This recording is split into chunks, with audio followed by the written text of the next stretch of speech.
देखिए हम तो सीधा सीधा इस चीज को मानते हैं कि अलायंस की आज ये पहला मैच था अलायंस का, जहां भाजपा पूरी तरह से हार गई।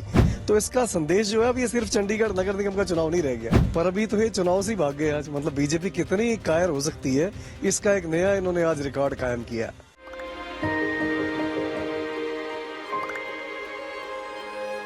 मिलके हम पंजाब को रंगला पंजाब बनाएंगे और बिजली के मामले में पंजाब को सरप्लस बनाएंगे। 24 ਘੰਟੇ ਬਿਜਲੀ ਰਹਿੰਦੀ ਹੈ ਜੀ, ਕੋਈ ਦਿੱਕਤ ਨਹੀਂ ਬਿਜਲੀ ਦੀ ਸਾਨੂੰ। ਗਰੀਬਾਂ ਦਾ ਜਿਉਣ ਦਾ ਸਤਰ ਜਿਹੜਾ ਜੀਵਨ ਉੱਚਾ ਪੱਧਰ ਦਾ ਕਿਵੇਂ ਚੱਕ ਸਕਦੇ ਹਾਂ, ਇਹ ਸਾਡੀਆਂ ਪ੍ਰਾਇੋਰਟੀਜ਼ ਨੇ। ਮੇਰੇ ਤੇ ਯਕੀਨ ਤੁਸੀਂ ਕੀਤਾ ਤਾਂ ਯਕੀਨ ਰੱਖਿਓ, ਮੈਂ ਤੁਹਾਡਾ ਯਕੀਨ ਕਦੇ ਟੁੱਟਣ ਨਹੀਂ ਦਊਂਗਾ। हार के डर से बीजेपी कितना नीचे जा सकती है, कितना निचला स्तर छू सकती है, इसका एक नया रिकॉर्ड आज बीजेपी ने बनाया है। संवैधानिक तरीके से आज आम आदमी पार्टी का मेयर चंडीगढ़ में बनना था। 35 टोटल वोट्स हैं चंडीगढ़ यहाँ पर और 18 का आंकड़ा बहुमत का है। 20 काउंसलर एक तरफ खड़े हैं और कह रहे हैं जी 20 काउंसलर जो हैं हमने डिसाइड करना है, और उनके एक तरफ खड़े होने के बावजूद चंडीगढ़ में आज भाजपा मेयर के चुनाव नहीं करवा रही। 2 बार प्रिसाइडिंग ऑफिसर बदला जा चुका है, पहले एक को छुट्टी पे भेज दिया, अब दूसरे ने बोल दिया जी एकदम उनकी तबीयत खराब हो गई। तो इससे हर दिन लोकतंत्र का मतलब जो है वो शर्मसार हो रहा है। जब चंडीगढ़ वालों ने आज से 2 साल पहले भी अपना फैसला सुना दिया था, आम आदमी पार्टी को लार्जेस्ट पार्टी बनाया था, तब भी इन्होंने शरारत की, गैर संवैधानिक तरीके से इन्होंने अपना मेयर बनाया। 2023 के अंदर फिर चीज रिपीट हुई। आज जब आम आदमी पार्टी और कांग्रेस का अलायंस हुआ और भारी मार्जिन से हारने जा रहे हैं, भाई 20 काउंसलर्स तो एक तरफ खड़े हैं, उसके बाद सुनने में आ रहा है कि इनकी अपनी पार्टी में बड़ी फ्रिक्शन है। इनको ये भी डर है कि इनके पार्षद भी यहाँ आम आदमी पार्टी को वोट डालेंगे, क्योंकि पिछले 2 साल के अंदर चंडीगढ़ में कुछ काम नहीं हुआ, वो भी शर्म फील कर रहे हैं। तो इन नतीजों को देख के जब आप सामने हार रहे हो, आप चुनाव ही ना कराओ, तो ये अपने आप में बड़ी शर्मनाक और कायराना हरकत है।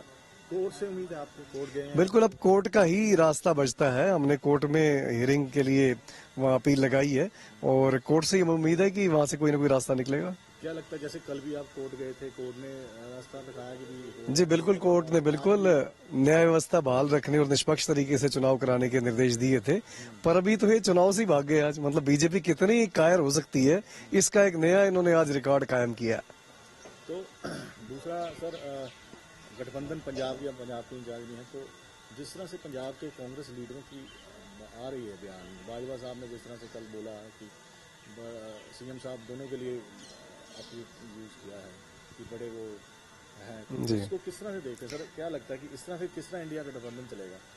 देखिए, इनको अपनी पार्टी के प्रोटोकॉल में रहना चाहिए। अगर ये पार्टी के अनुशासित कार्यकर्ता है तो इनको पार्टी के प्रोटोकॉल में रहना चाहिए, और ये ऑथोराइज नहीं है अलायंस के बारे में बोलने के लिए, और ऑथोराइज ही नहीं है। अलायंस के लिए एक बकायदा कमेटी बनी हुई है जो स्टेट्स की टीम से बात भी कर रही है। ये दो बातें करते हैं, एक तरफ कहते हैं कि हम तो बड़े अनुशासन में रहेंगे और जो पार्टी का ऊपर से निर्देश आएगा हम उसका पालन करेंगे, ऊपर से नीचे से ऐसी हरकतें करें तो अच्छा नहीं है। एक मैच्योर लीडर की तरह इन्हें बिहेव करना चाहिए। सीएम साहब जैसे कह चुके हम 13 पे लड़ेंगे, ये भी कह रहे हैं 13 पे लड़ेंगे। बिल्कुल, तो आम आदमी पार्टी एक अनुशासित पार्टी है और मेरे को लगता है कि जो भी ऊपर से फैसला होगा उसको सब मानेंगे। पंजाब सीएम तो कह रहे हैं 13 पे लड़ेंगे, तो 13 पे लड़ेंगे क्या? मैं तो कह रहा हूँ कि इसका एक सिस्टम बना रखा है सभी पार्टियों ने मिलकर, और उस सिस्टम के तहत जो भी फैसला होगा उस पर बातचीत चल रही है। पहला फैसला ये हुआ था इस गठबंधन की अगर बात करें तो पहला फैसला ये हुआ कि चंडीगढ़ में आम आदमी पार्टी और कांग्रेस मिलकर मेयर की इलेक्शन लड़ेंगे। उसका अब नतीजा देखो, वो कितना बड़ा बन चुका है। उसका जो संदेश आना था कि बीजेपी पूरी तरह से हार रही है। आपको लगता नहीं इंडिया गठबंधन का मील पत्थर? बिल्कुल, पहली बॉल पे ही बीजेपी की विकेटें उखड़ने वाली थी, उस डर से ये बैटिंग से ही भाग गए। आपको लगता नहीं ये कहीं ना कहीं पूरे देश में मैसेज आएगा, इसलिए छोटे से मेयर? ये ही घबराहट है, यही डर का कारण है कि 35 लोग हैं, 35 लोगों ने फैसला करना है, 20 लोग एक तरफ खड़े हैं हाथ अपने ऊपर खड़के कि भी हम इस फैसले के साथ हैं, आम आदमी पार्टी का मेयर बनना चाहिए, और सामने गिनती कम हो गई तो आप चुनाव ही ना कराओ। ये तो कोई तरीका नहीं हुआ। देश से परेशान है, इस तरीके की तानाशाही रवैये से देश परेशान है। एक ईडी को लेटर लिखा है केजरीवाल साहब ने कि भी जिस तरह से मुझे बीजेपी का बनाया जा रहा है जी, गिरफ्तार कर सकते हैं जी, तो इसको किस तरह से देखते हैं? देखिए, बहुत दुर्भाग्यपूर्ण है जिस दौर में से इस समय ये देश गुजर रहा है कि बड़ी बड़ी संवैधानिक संस्थाएं जिनका कुछ नाम होता था, कुछ मर्यादा होती थी, ये राजनीतिक दलों का कार्यकर्ता बन के काम कर रही हैं। इतने टाइम से केस चल रहा है, 1 रुपए की इसमें आज तक रिकवरी नहीं हुई। जब चुनाव आते हैं पता लगे जी अरविंद केजरीवाल जी ने प्रचार करना है जिससे इनको मोटा डेंट पड़ने वाला है, तो केजरीवाल जी को उठा के जेल में डालने की आप साजिशें शुरू कर देते हो। ये गलत है। जहां एक तरफ बड़े बड़े घोटालेबाज सरेआम पकड़े गए, जहाँ बोरों में से भर के नोट मिलते हैं, वो भाजपा में शामिल हो जाते हैं, तो वहां तो ईडी कहती है हमारी फाइलें खो गई। तो ये संवैधानिक संस्थाओं को ध्यान में रखना चाहिए कि उनपे लोग गर्व करें, इतना निष्पक्ष होकर वो काम करें, ना कि किसी राजनीतिक दल का कार्यकर्ता बनके।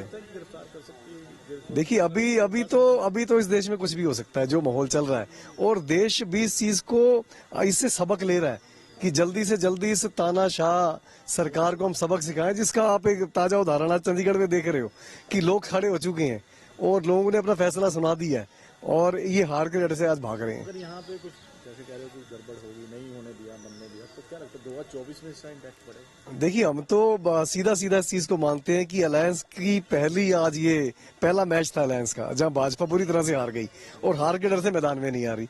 तो इसका संदेश जो है अब ये सिर्फ चंडीगढ़ नगर निगम का चुनाव नहीं रह गया, ये पूरे देश में अलायंस का जो नतीजा था वो बता रहा है। 2024 का नतीजा ये आज चंडीगढ़ मेयर इलेक्शन बता रहा है कि उसमें क्या होने वाला है। जब ये पूरे पीक पर भी थे ना, जब मोदी जी के नाम पे वोटें पड़ रही थी 2014 के अंदर, 2019 के अंदर, तब भी ये 40% वोट नहीं टच कर पाते थे, 60% से ज्यादा इनके खिलाफ ही पड़ती थी। अब जब वो वोटें इकट्ठी होना शुरू हुई हैं तो परेशानी लाजमी है।